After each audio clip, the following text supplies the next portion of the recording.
Welcome to I Heart Geek.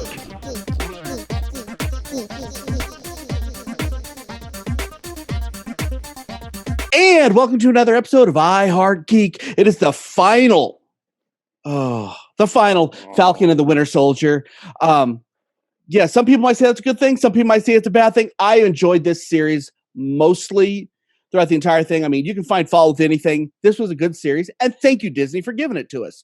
Yes. So I'm Dub, and I do stuff. And with me is Christina and Tyler and Skeeter and Griffin. How is everybody doing?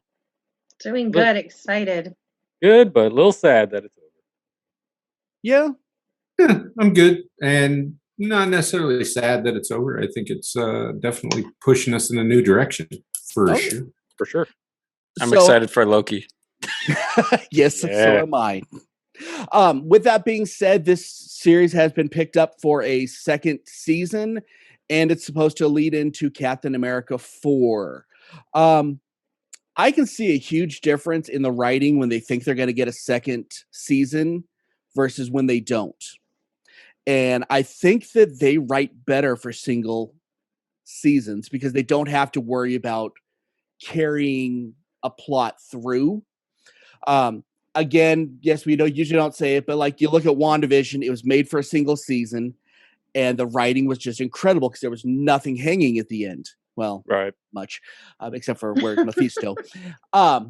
This one, you could feel like they were leaving a lot to carry over. Go ahead, Christina. I was to say, and I think you can feel when they found it out too. Like you can almost feel and see where it started to change. Yeah. Well, I have opinions on that, but we'll get to that as we go. Just like always, this was an action-packed episode, so I broke these into scenes. Just so you're aware, scene 1 is all the action. Because honestly, I loved the whole action scene, and I don't feel like we could break it apart. So we're just going to kind of hit some things as we go and enjoy reliving this experience. So let's start with I'm first to admit it. I was wrong on the Captain America suit. I'm happy because I thought it looked magnificent. It's freaking epic. It's absolutely beautiful. Mm-hmm. However, I think it was kind of cheap how they did the rip off the wings and again, I'm happy that we got it because I was talking about that last week.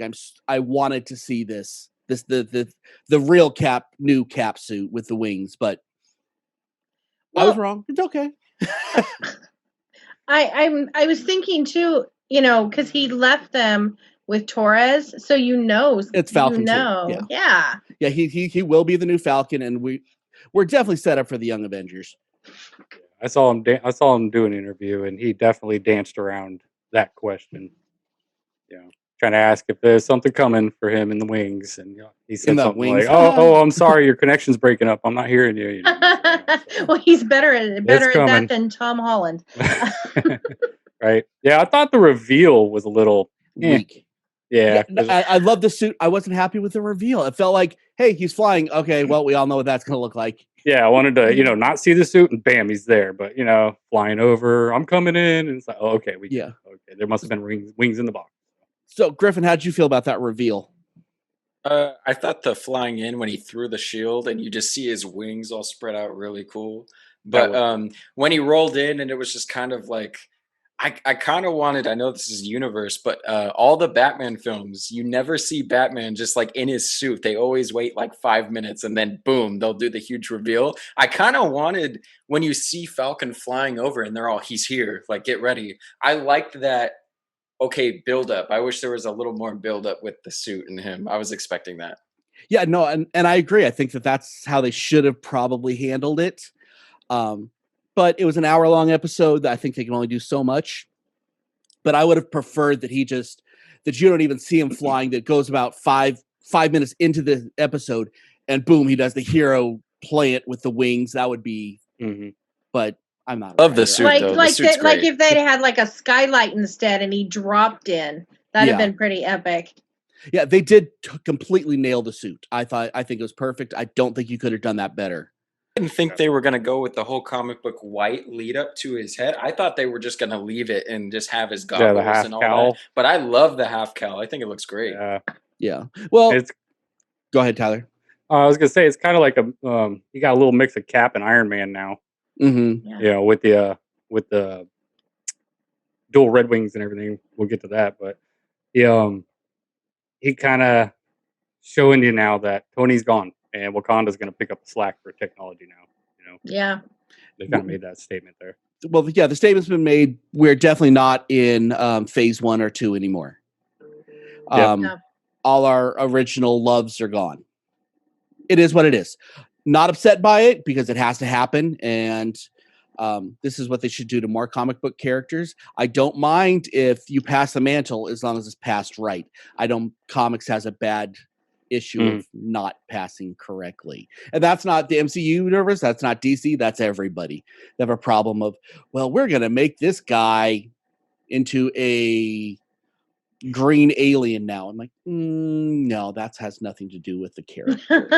Yeah, I can say just for me, like I'm so excited that they announced Cap 4 with Sam, because I know you're gonna get a season 2, and you but I was so happy because I'm like, that's a great way, because they're doing Thor 4, with Taika Waititi, which is amazing. I can't wait for that. But it's such a great way to continue a character. It's like Captain America is now, it's not only Steve. We had Steve's story, but I'm excited to see Sam get a movie, like get his own story instead of just multiple shows, and then he pops up in a film. Yeah, that's they're doing what they did with the movies and just doing the slow build with people, and now they're doing it with TV, and I'm good with that. I think that's a smart way of doing it, and that's what has worked for Marvel in general. So let's start with the security and the military types. I have issue with how inept they are. I have issue with any military, especially that many military, being radicalized throughout this. This isn't going to happen.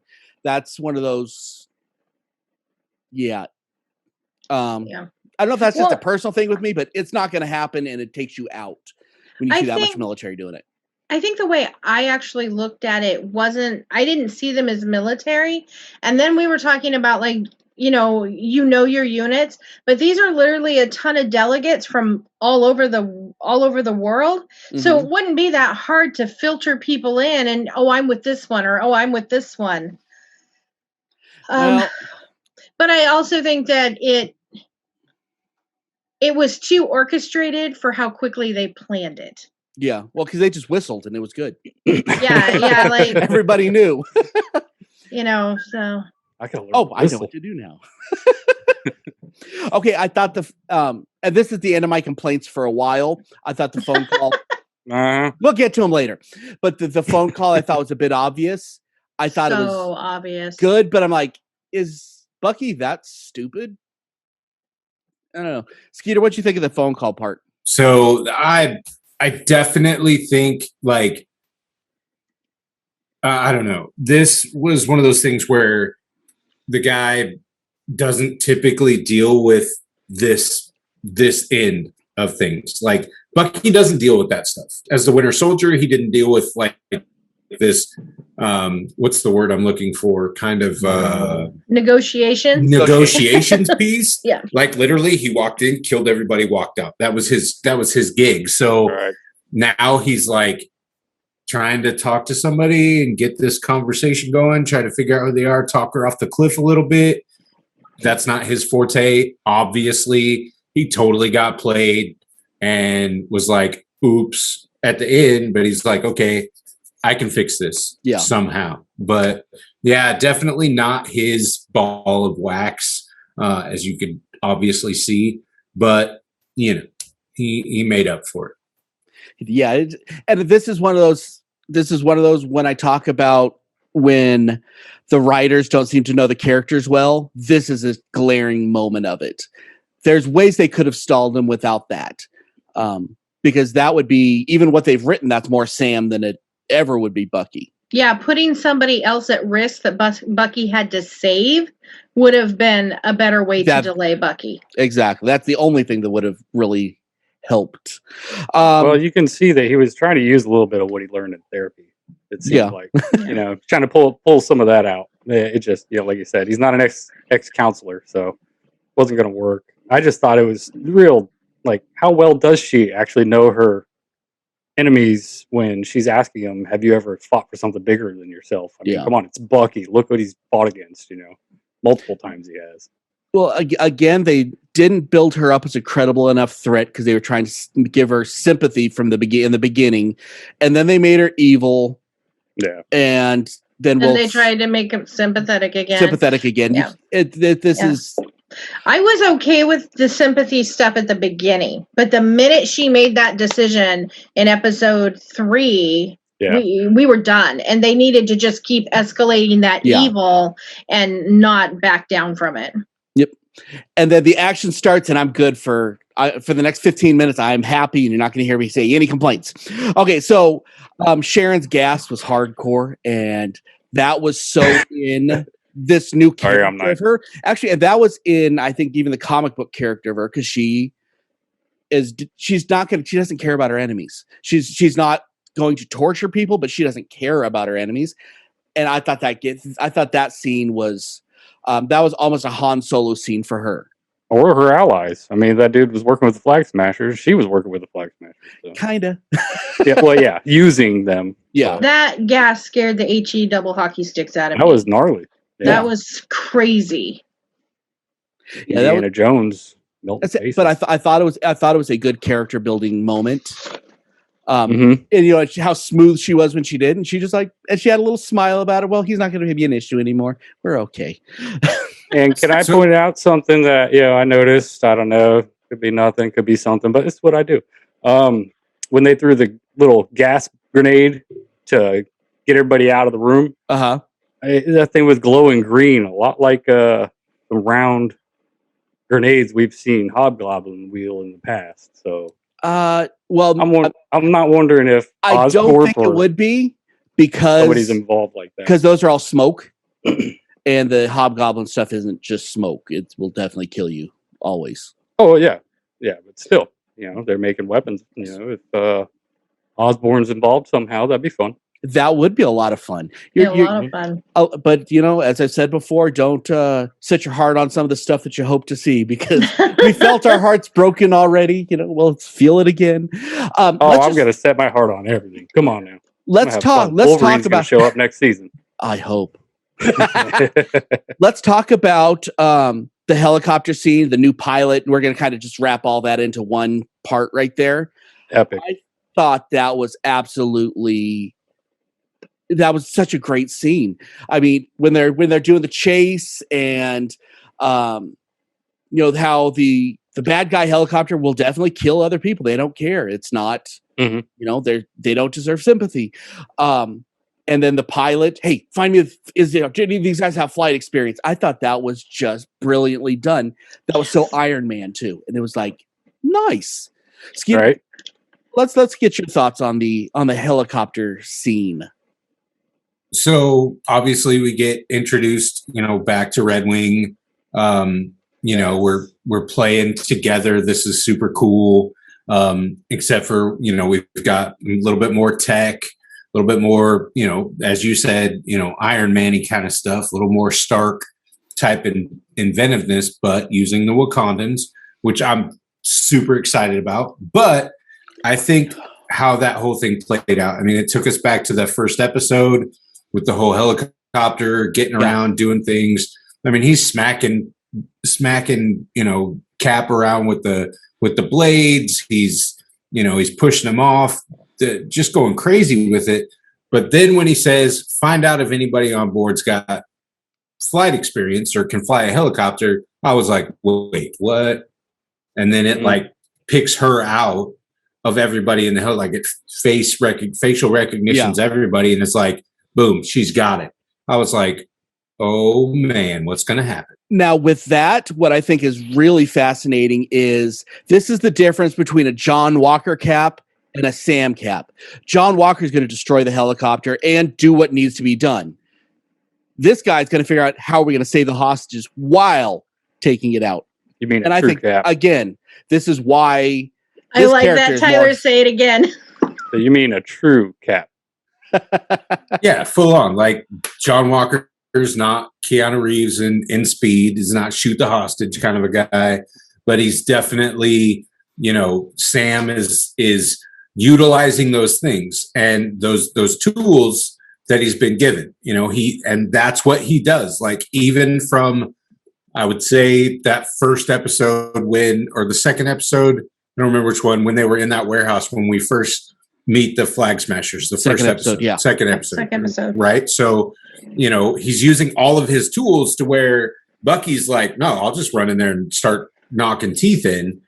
And that whole Captain America piece of, I'm going to use every single tool available to me because I don't have super strength. I don't have all of these things.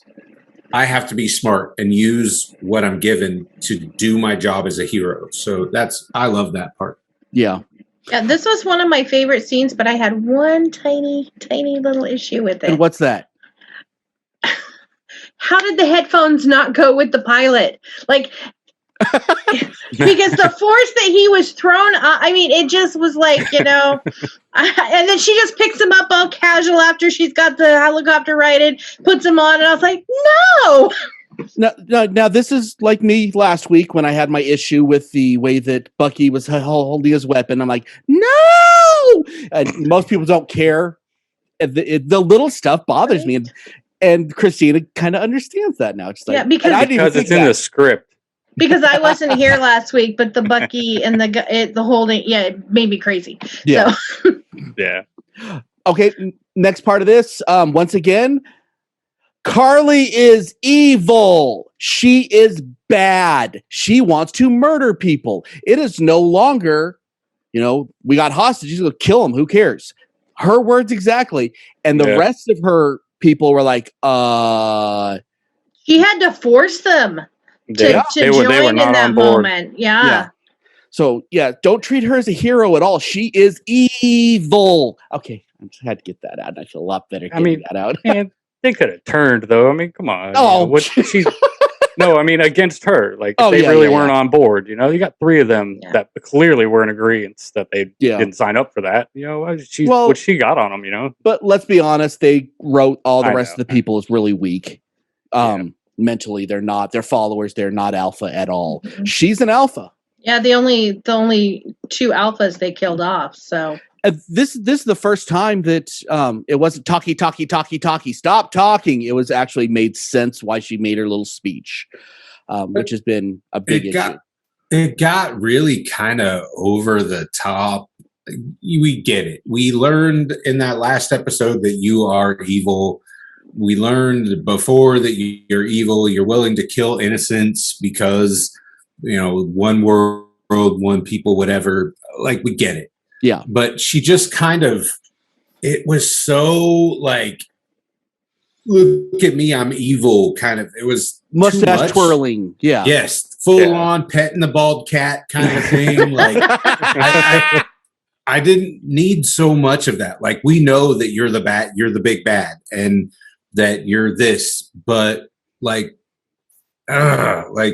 but that's in part making somebody evil. Like, you make a villain, the best villain is what? The person that you hate the most in the show. And I learned that from the kid sitting next to me, from watching Arrow and all those episodes, all those shows. Like, you become so intensely like against that person because they're a good villain, like they're a good bad person. So she did what she was supposed to do. She won. Fair enough. Okay. Next part, John Walker comes back. And honestly, for the first time, I cheered him because I'm like, yes. Now, I do have one thing that would have made it a lot better for me personally so that you could separate the character is I wish he would have had the suit he has on at the end, the U.S. agent suit on then. Because then you separate it more, and it's not he's trying to be Cap, he's U.S. agent, and he doesn't have to try to be Cap, and he can do the evil Punisher stuff that he's going to do. But I think that if he had already been given the U.S. agent suit, he wouldn't have had that moment of redemption because he would have been justified. So he would have gone after Carly and he wouldn't have tried to save the hostages because in his mind, his actions are 100% justified. And he gets that way. And with anything, if you know anything about U.S. Agent, he does have those small moments of humanity. And I think we would be missing those if he had already had it. And with the way he has played this character, he has been very layered. Yes, he's a bad guy. He's a redeemable bad guy because he's a more and let's get aside from good evil. He's more of an interesting character than Carly was. The bad guys in this have been more interesting. Zemo has been more interesting than all the good guys. Honestly, John Walker's been more interesting than Sam. It's true. So I don't think he's a bad guy, and I don't like Walker. He's just not Cap. I think he's a good guy who does bad things to get results. Yeah, which can be evil. Griffin, what's your thoughts on all this? Means well. I mean, the thing is like I didn't like him like in the beginning of the show. I loved how he was, he was trying to be Cap and he was all a tool. But soon as he had his breakdown, like I'm not gonna lie, I cheered too. And you could ask Dad when we watched it. I cheered when he starts walking up with his homemade shield because I was like, dude, I was so sick of the flag smashers that I knew Sam, which I love him as Cap. I love the way he is Captain America. I love his cap, and I can't wait to see it. And I love how Bucky's grown as a character, but I was so tired of the flag smashers just doing their thing. So when he started walking up, I'm like, he is about to destroy everybody. I didn't say that. I said something worse, but I was ready for it. I was like, dude. And then they started beating him to the ground, and he saw the medal, his, Medal of Honor. Yeah, the medal, and he was just like his pupils just dilated, and he was just. I was like, "Yep, it's done. He's gone." But I do like the moment where he obviously you see the crossroads, and he does help, and I really like the resolve with this character, not just with the agent, but the redemption, the look that Sam walks by, and he's Cap, but he just looks at him and he goes. Like, you have my little bit of respect. Like, you did wrong, but you did good coming back. Yeah, this completely gives him redemption that he hasn't had. When he went and saved the hostages instead of killing Carly. Because that's what he wanted more than anything on Earth. For Lamar, I wanted him to kill Carly, but he made the right decision. He completely did. He was, at that moment anyway, a hero. Now, this is the moment where we can say he's not Cap anymore. And now we can like him because he isn't Cap. Because if you like the Punisher, you should probably get it, And he's a good guy that does bad things, and that's what this character is going to do.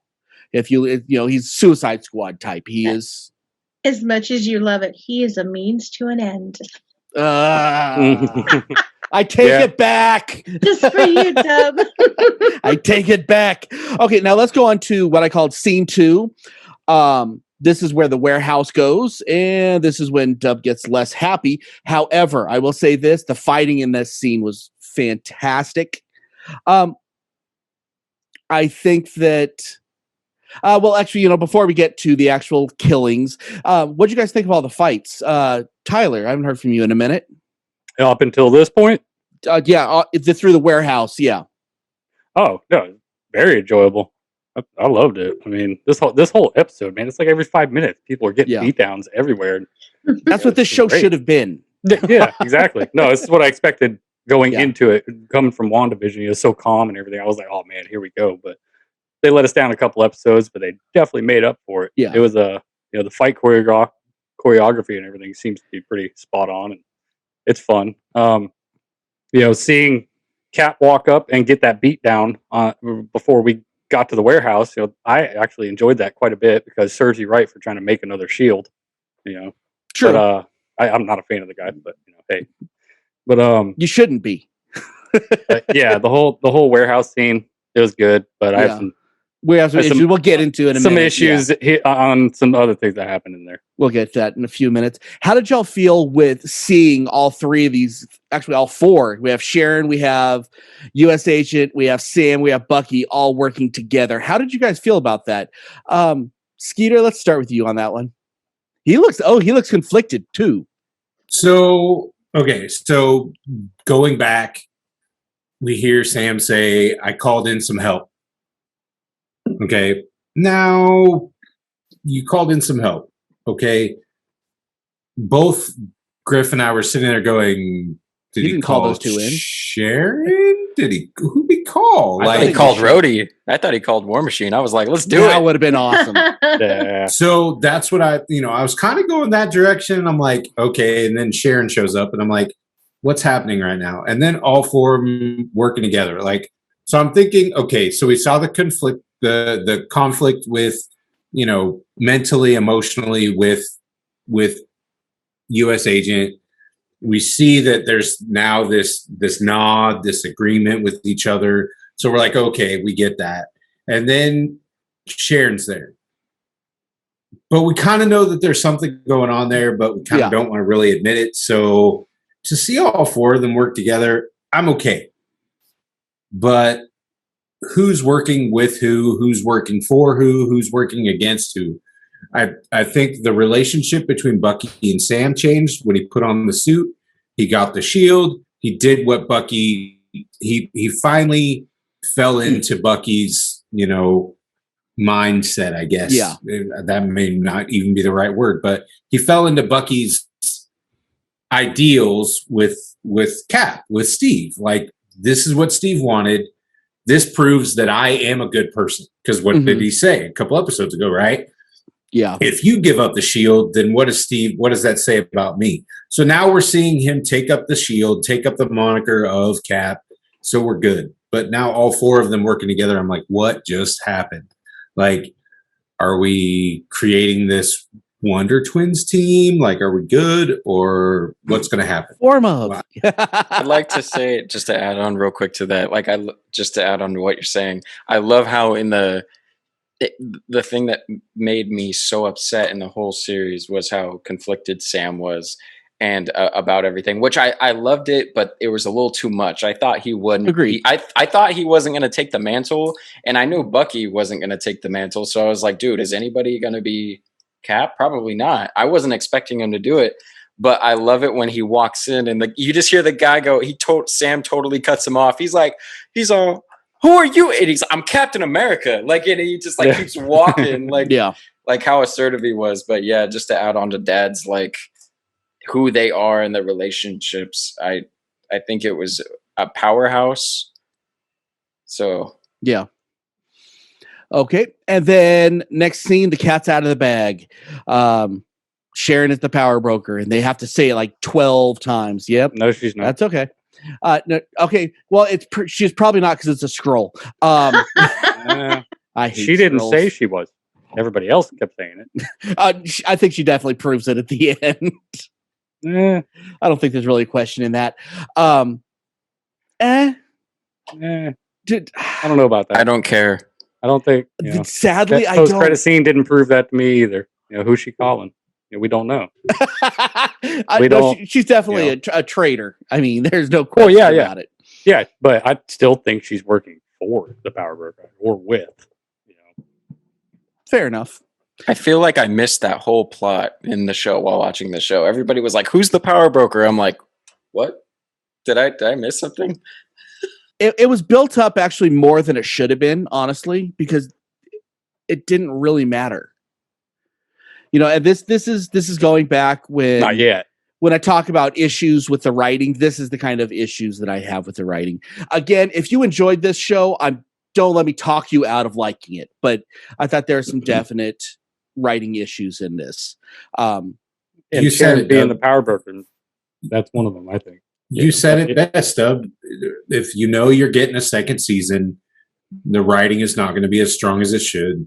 Yeah. If you're getting a movie out of it, oh my goodness, dude! They went to a second grade class and borrowed the kids that enjoy, the color by number version Marvel comic books and say, okay, you guys write us a story. What do you think? That's how I feel about it. Like, I feel that portion was poorly written. It made us want a bigger big bad. Yeah. No, I didn't buy it. Any of the guys were bad. They weren't super bad. I mean, and unless there's scrolls underneath, and I'm like, and I don't want that, but that's probably what it's got to be. That's the only way that makes sense. And I hate scrolls so much because then, hey, we're just going to rewrite everything. And they were scrolls. It's okay. They'll come back and they're good guys again. Stupidity. I think Bartok, that was a wasted death. I think George St. Pierre has been fantastic in this role. I wish he could come back. All gone. And he didn't even really go out like a champ. He just went out as a chump. Yeah. It wasn't a good death. I mean, he is dead, right? Yeah, he's dead. It looked like he took one in the shoulder. And if you've ever watched The Walking Dead, unless you see somebody die, for sure, they're not dead. So, and I'm okay with him coming back. Well, he has played that role so well. I think he has been underrated as how good he's been in that. Yeah. Because, I mean, let's be honest, he's playing himself, and he plays it very well. He's just a short guy that is just hardcore and will kick your butt. Cool. And he doesn't feel like the comic version to me. He made his own, his own version, and I'm okay with that because I thought it wasn't too far away, but he definitely made the character his own, just like Zemo did as well.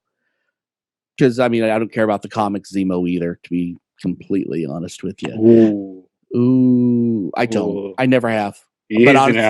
But I think the show has made me really appreciate Zemo. He's awesome. Kinda. Villain. Another bad guy that just stole the show in this. Well, and so many layers. Yeah. Let's see. Have you mentioned Sam? Have we gotten to the part where Sam refusing to fight? We're getting to that right now. Oh. Actually, that this is another thing that Dub has issue with. The refusing to fight is someone that doesn't understand the character. I can see him trying to defend it first, but he's not going. She is bad. She has killed everybody and will kill again, and there is no redemption for her. I'm not gonna fight you. Yeah. I feel like they didn't understand the character. Yeah, Sam would have definitely started out that way. He would have definitely taken, a few seconds to try to talk her out because that's just who Sam is. Mm-hmm. But first punch thrown, it's on because he'll handle his business. He always has if you understand the character. Yeah. Yeah. Many times we've heard him mention, talk about trauma, talk about, talking vets off the cliff. We hear this all the time from Sam. Like, from his comments about, sleeping and all of that and, stuff like that. I get it. I get that you're trying to psychoanalyze, Carly and do all of this, but bro, she's a stone cold murderer.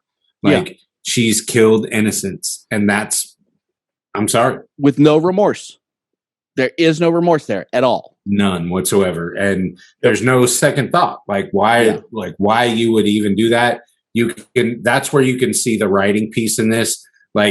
Sam is just too conflicted. Doesn't matter if he's Falcon or if he's Captain America. There's too much of that mental trauma conflict in his head to really fight the battle that he needs to fight. Yeah. And again, I shake this down to poor writing and not understanding the character. Tyler, you were trying to say something?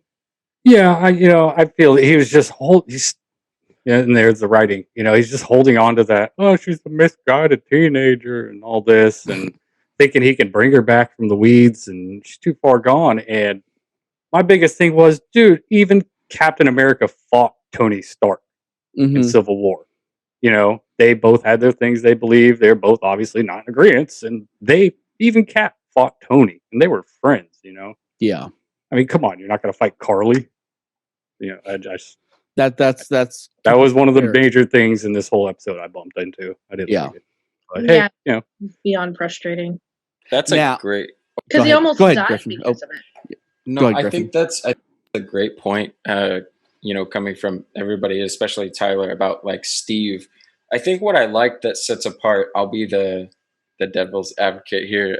I don't like how there was so much. Obviously, like she was bad. I thought she was bad. It was like sometimes you just have to go. Like they're far beyond redemption, and her character was. But when I was sitting there, I was like, okay, he's not going to fight back. That distinguished his Cap from Steve for me, because I was like, it's harder to not fight back when you have a super soldier coming at you. And he was just sitting there like doing flips and just trying to avoid the punches and everything. And I was like, dude, at least that's the only thing that could come to mind. I was like, it's got to be way harder to not fight someone who's coming at you than it is to still hold your ground, because I love the little, when he held the shield, he like ejected his wings out into the ground. I love that. And was just like, like he was taking it. But I do agree, like there's a point where you're past redemption and you just have to do what you have to do. Yeah, they didn't give that same to these weaker characters. He fought them. He fought Bartok all over the place with no issue. And for some reason, Carly is probably more evil than Bartok at this point. Well, at least she has more power. She threatened his family. Yeah, that alone is going to get you a beatdown. Yeah. So now, when Carly finally, and I did write this in all caps when I wrote our notes, when she finally died, this is where it goes off the rails for me for the next 15 minutes. Issue number 1. His friend, who he does not know is the power broker, to be fair, is shot, and right after she saved his life, she's shot and in a corner. Bleeding. Why is he going and cradling Carly? That's an issue. This is when we're completely off the rails for me. And for the next 15 minutes, you're going to hear me gripe a little bit because You're probably right, Tyler. I think his counselor came out in him, and he just. Why would you not help your friend first? I noticed that too. It's like, oh, you're gonna check on her? Like what? But I think he felt he failed Carly. Because he couldn't pull her back. I don't know. Skeeter, how about you, bud? Once again, like this goes back to that whole working for the VA kind of thing. Like, what signs didn't see? What did I not help this person with? How did I miss that? She was a teenager, blah, blah, blah. Like, seriously, dude,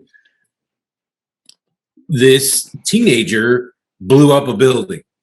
This teenager is in charge of a group of people that are hell-bent on destroying everything to take it back before the blip. Like, they're trying to make things happen negatively and reverse time. And at this point, we've gotten to where she's killing people. She doesn't care. And now she put a gun in your face and was going to kill you.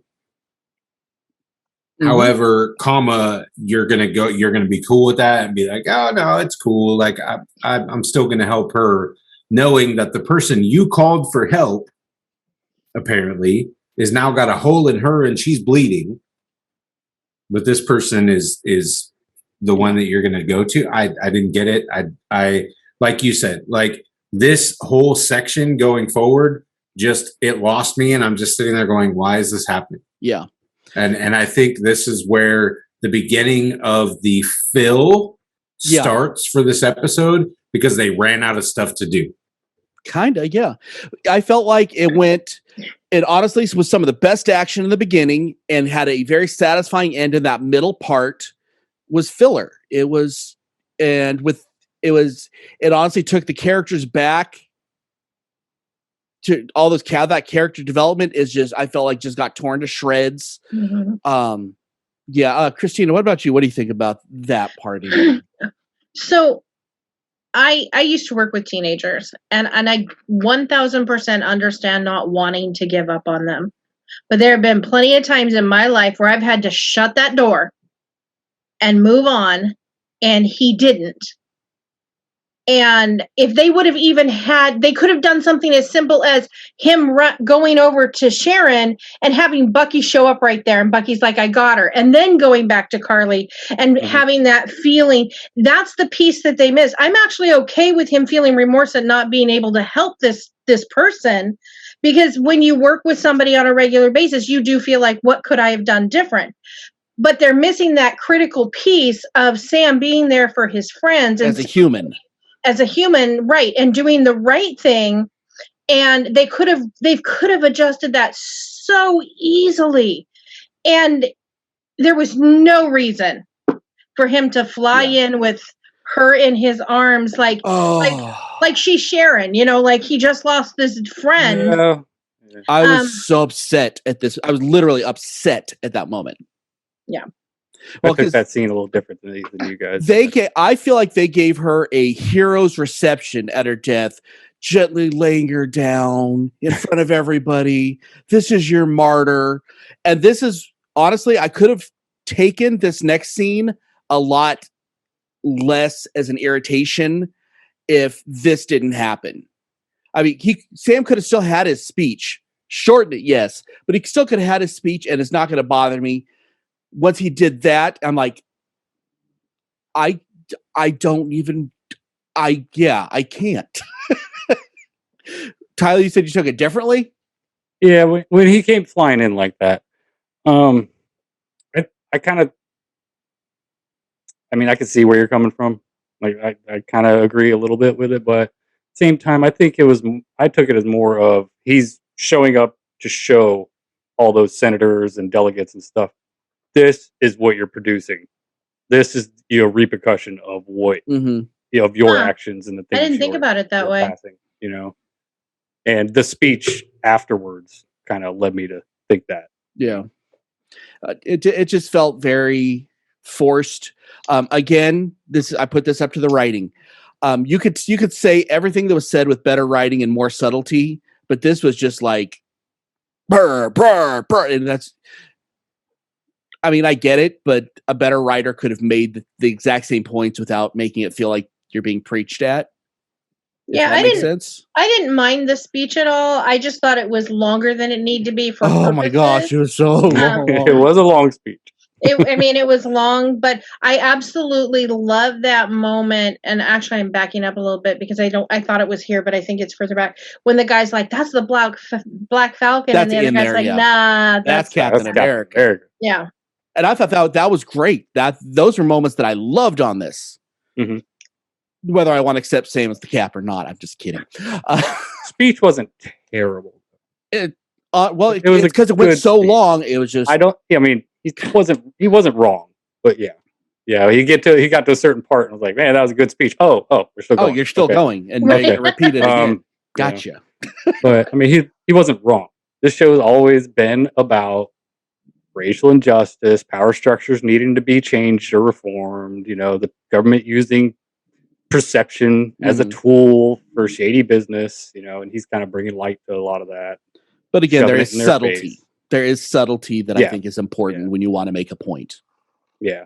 He was using and the way he kept like trying to get the senators and the other people that were there, those, to realize what was happening. Like he did well with that, with the conversations and who it was directed at. Yeah. And I think that's what he did. If you look at it, he was at the senator, and then he went to that other person, and then he went back to that person, and then he kind of went around the room and really called out because they kept arguing with him. Yeah. Mm-hmm. They kept coming back to him with this and that and this and that. And he was like, what are you talking about? Like, I appreciated that. I appreciated that part.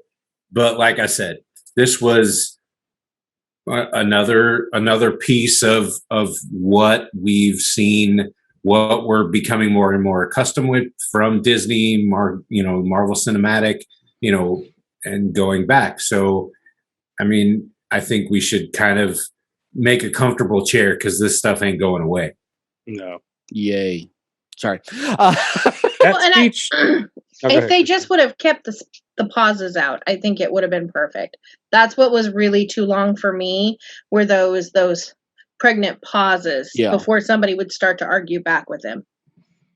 That speech, I thought it was really cool though, when he, oh, you don't know how complicated this is, and what? I'm a black guy wearing the stars and stripes, and that was kind of cool on its own. But then he said, I know people are going to hate me for picking up this shield every day, but I'm going to do it. And they went to Walker in his face, and he looked like, oh, because Walker picked up that shield expecting people to love him, and they did. But Sam's going into it knowing people are going to hate me for holding this damn thing, but I'll do it anyway because that's my duty. And then they cut to Isaiah in that moment, and oh yeah. We'll get to Isaiah in a minute. Let's get up to scene 4, the aftermath. Zemo's butler. Everyone did catch that's who that was, right? Oh yeah. Yes. Oh yeah. So good. Zemo wins. And honestly, those guys, they were weak-willed and all that, but they were not as evil as Carly was. Right. Well, for me, this was a simple yet very brilliant scene. Because they really set you up, the audience, thinking that there's going to be a big escape because the guard is like one world, one people. And then you're like, oh, something's going to happen and they're going to escape because, there's still like a good 20 minutes left. And all of a sudden it's just like, boom. Yeah, I got the whole Hail Hydra piece. Like that's the gut feeling that I got was the Hail Hydra thing. And I was like, whoa, like, here we go. And that it totally led me to think, great, right? They recovered this from the river. Here we go. It's going to continue. And then boom, I was like, honestly, and that ended it well. Griffin, you had something? I cheered so much because when he was like, one world, one people, and the guy was like, yeah, and they shut the door, I was like, dude, I don't want to watch like any more of these people. They don't have their leader. They don't have Carly was it. Like she was the flag smashers. Like, and I was like, I don't want to see these people. Like, don't draw them out like Hydra. Don't do this, please. And then boom, and I was like, yes. Yeah. Well, in the comics, it's the Flag Smashers is the Flag Smasher, and that is Carl Morgenthau. So if I want to forget about this faction and do something else now. I think they made their point. I want to do something else now. He didn't have a whole lot of paper time or screen time in the comics, and the Flag Smashers don't need it here either. We got them. It was cool. Yep. They ended it. Did anybody else want to see Zemo do the Zemo dance when he hurt? Bit. Like even laying on the bed a little bit, yes. Yeah. Yeah, that would have made my day, but I think that would have been too much of a fan service. I think it was nice. Go ahead. How they packed up like all his belongings from his previous cell and apparently got them right back in the new put it right back in the same books, everything. The raft isn't. Well, he wasn't in the raft before, was he? No. And if he would have been, we wouldn't have had any of this movie. Yeah, I mean, he needs to be in the raft now so he can be part of the Thunderbolt. So. It's all set up. I love it. It is. Thank you, Tyler. Yes. Okay, I'm going to give you this for a second. I have an ally finally. Now, the Thunderbolts are Marvel's version, basically, of Suicide Squad. Yeah. So, if you guys want to check it out, if you like that type of thing, check it out. You can see Red Hulk smash be the dead shot of the. Of the Thunderbolts, or the Suicide Squad type thing. Okay, so let's see where are we at. We are at scene 5. U.S. Agent, Don't Call Me Val. I loved that scene because Julia Louis-Dreyfus is brilliant in this role, and I don't know what she's doing that is so freaking cool, but it is. I cannot put my thumb on it, but she's brilliant. I was thinking that too. She's great. I would not have expected that if you told me she would be the one taking this role. I'm like, no, doing great. I love it. Kind of passive aggressive, little snooty, little. Yeah, she's definitely better than you. But she's definitely better than you, and she knows it. Hey, keep it everybody. But you don't hate her for it for whatever reason. It's just brilliantly done on that. I find out who she's working for. I loved the U.S. Agent suit. Well, it's just the same in black, and that makes all the difference in the world. Yeah. And now I can get behind U.S. Agent for I'm going to go see him go kick butt. I can't get behind John Walker, Captain America. Yep. I hated him, and now I'm so happy to see this. This is where he belongs. Because this is the character that he is. He was not Cap, and that's every fiber of your being hates him because you know he is not Cap.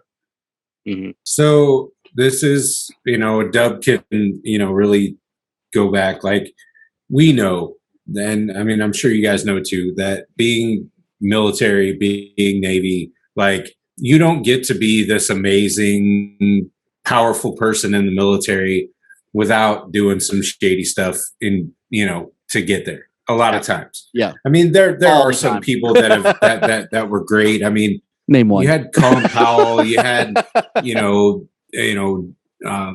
the bigwigs during, enduring freedom that made it from E1 to the top ever, but why did they get there? How did they get there? So look at John Walker, even him and, Battlestar were having that conversation about some shady stuff that went down, and they were doing this. So knowing that what we know about super soldier serum makes bad worse, good better. So we knew that he's great. As soon as he took it, he's gray, he's going to get bad. Yeah. So we had to accept that. So knowing that this was going to come, I mean, it is what it is. I liked him. I knew that once he took super soldier serum that things were going to change for him. He was going to get worse because he had that bad streak, and he became U.S. Agent. Like, but he also had a heroic streak as well with the gray area, and that both got expanded. He's going back to him saving the hostages. That heroic streak got even stronger. So I mean, it's both sides, and it's gray. It's the gray area just gets wider. He gets really good and bad at it.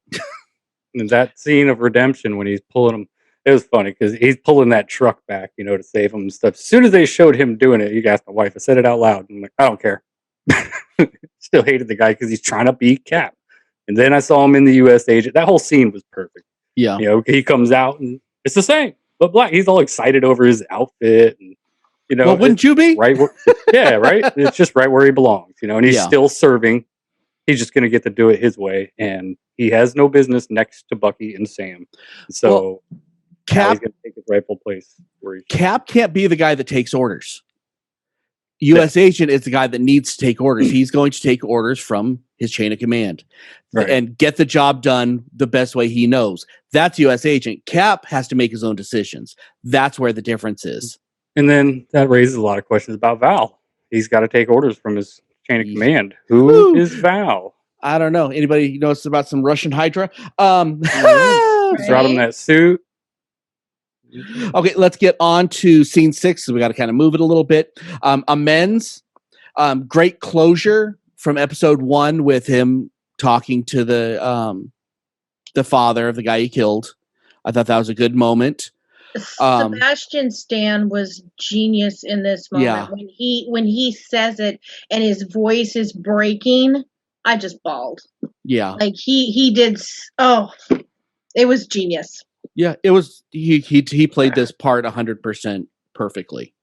Mm-hmm. I think that was closure for all of us. Yeah. The old man looked happier too. Oh, he did. He looked when you saw him in the bar. He was lighter. He looked a little lighter. And that was a lighting trick they did too. They made it a little brighter on him.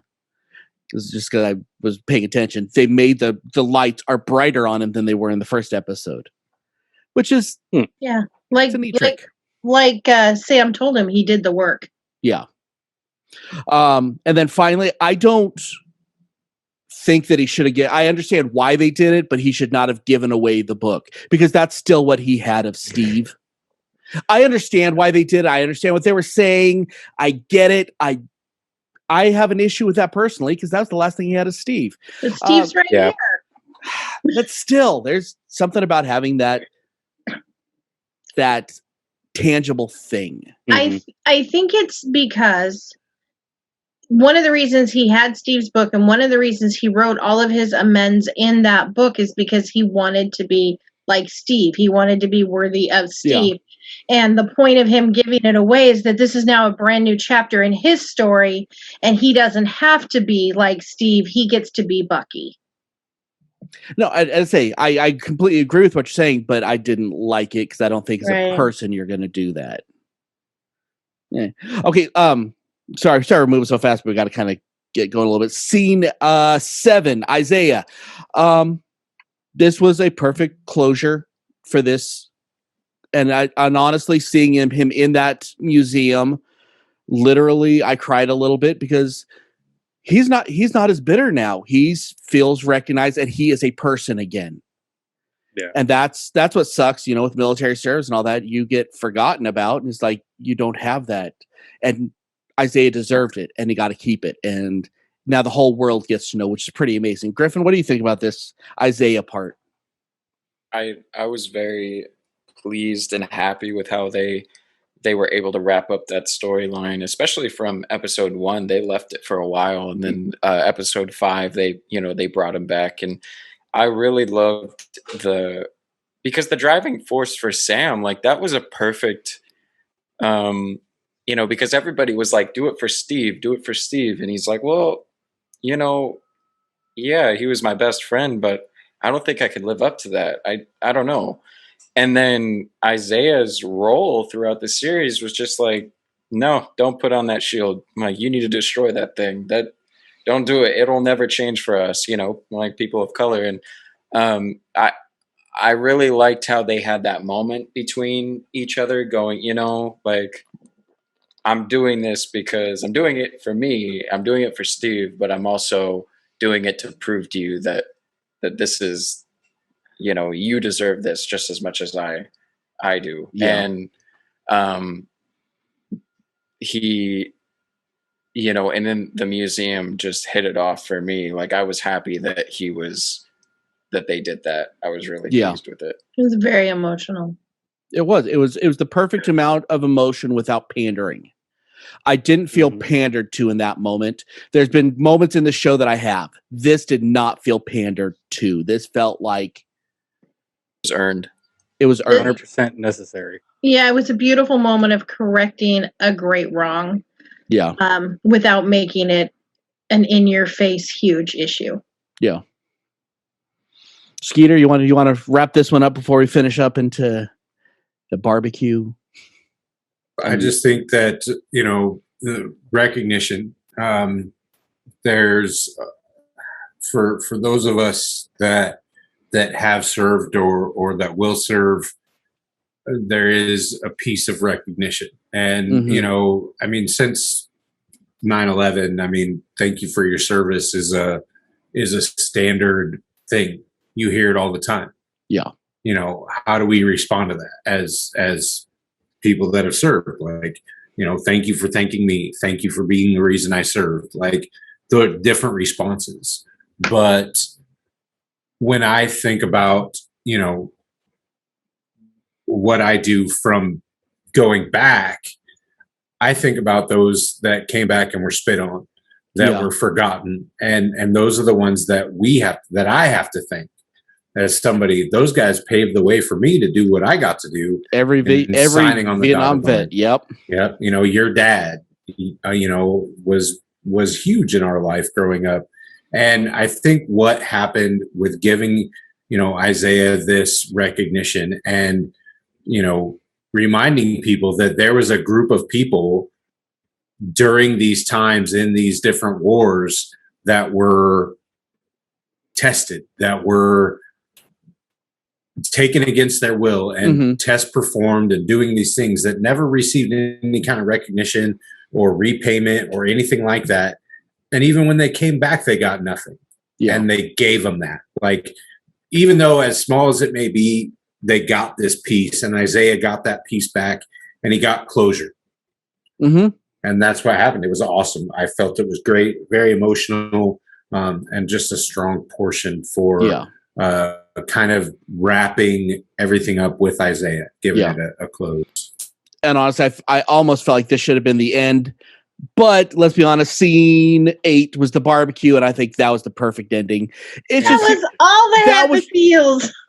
There's nothing that happens in the scene. It's just feel good. It's happy. I know that Bucky and Sarah are going to hook up, and this makes me happy. And you know that Sam does not approve. Which makes me happier. Yeah. I think this scene was just... It's the best nothing scene I've ever seen in my life for this. This was the wrap. I mean, all the smiles, everybody. I wish we would have seen the boat. Confident in their decisions. It was true. Great. I didn't even think about that, but I wish, like, I was looking for, like, when Sam and Bucky were staring off into the sunset together, you know, having that, you know, that man crush moment. I wish they would have spun the camera. Total bromance. They would have spun the camera, and there's the boat, like, all painted up, doing its thing, like offloading some shrimp or something. Like, that would have been the huge thing. Like, that would have been your cherry on top. It would have been okay. Yeah, but it would have been awesome. Like, I think it was pretty perfect how they did. You know, honestly, anything else they're throwing is just they're trying to just throw in more stuff. The post credit scene. There's nothing really to talk about here. Sharon, okay, she's power broker. She's evil. She's the bad guy. She's the new Carly. I hate you, Sharon. And we're set up for Captain 4. Heading into Armor Wars. Right. Well, I love Emily Van Camp, and she's actually on one of my favorite doctor shows. Yeah. And so now I have genuine concerns that they're going to write her off to make room for everything else. So. Well, you know what? Honestly, Sharon is a interesting character, but she could never carry anything on her own. I think this puts her up to the point that she can. Yeah. So at least they made her more of an interesting character now. When she was walking out of that courtroom, she looked right at the camera. Oh, yeah. She broke that fourth wall. He was looking in your soul. Uh-huh.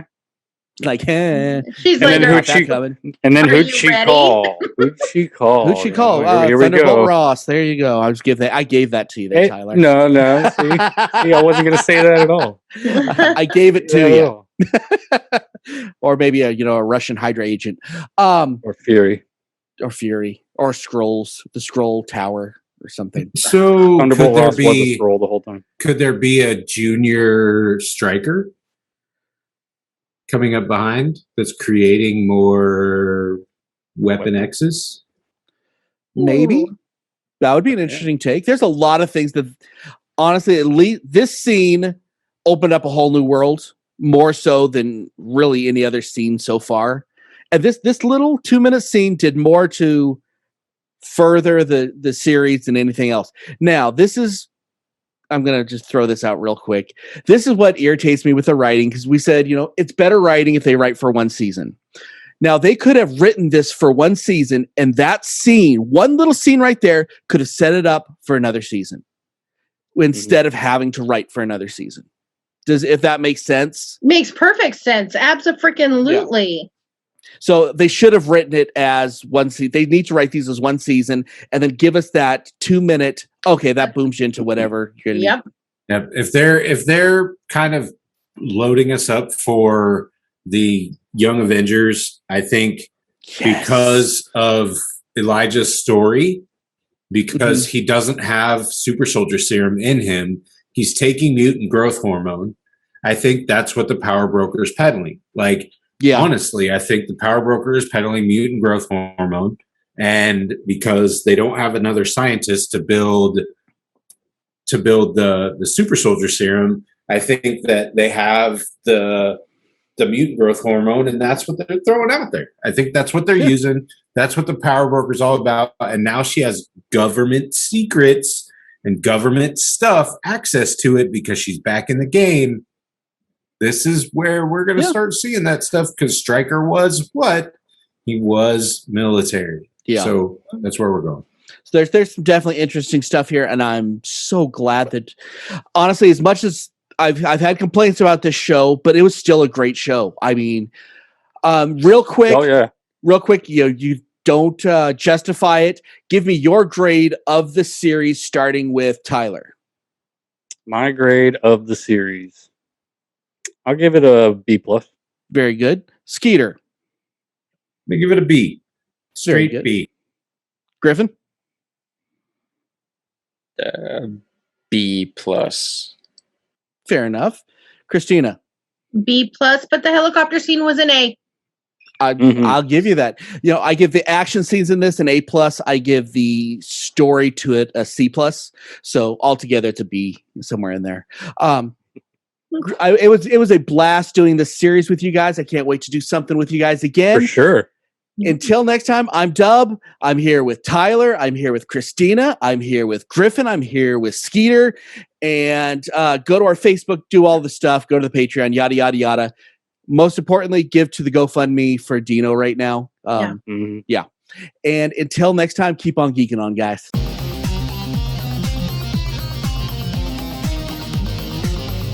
You have been listening to the latest episode of the I Heart Geek Show. Make sure you visit our website at www.iheartgeekshow.com. Make sure to follow us on Instagram, Twitter, and Facebook. And if you check us out on YouTube, make sure to like, comment, and subscribe. And keep on geeking on to all of you geek rock stars.